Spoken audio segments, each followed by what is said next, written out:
now you're sort of asking the question, oh, do I go to an agency or do I hire, a single dev somewhere? Maybe you found them on upworks.com.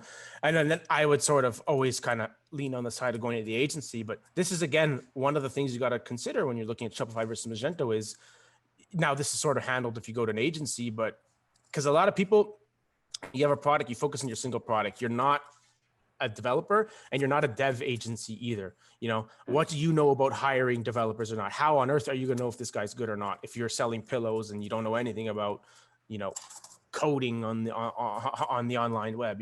But if you go to the agency, yes, they might cost more than if just paying one single developer, but they're a dev company. They know what to do when they hire, and when they hire staff, and and the continuity to your project. Because developers like to jump around. I might not be here tomorrow. Who's going to work on the projects that I'm on?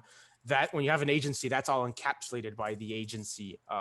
They manage that. So technically, you view the agency as a bit of a black box. They deal with all the development operations, including the hiring and management process, which is it's a big thing. A lot of people underestimate that task.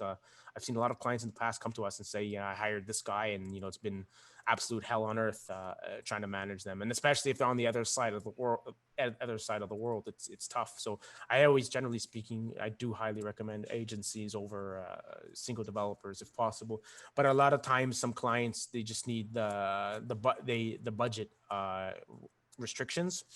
So they try to find someone cheap online to do it, and then it's just a rabbit hole. You got to kind of hit a lottery for that to work out, sort of. And at that point, you're better off modifying your business rules to stay on Shopify in the meantime until you sort of have the budget to take the step to Magento.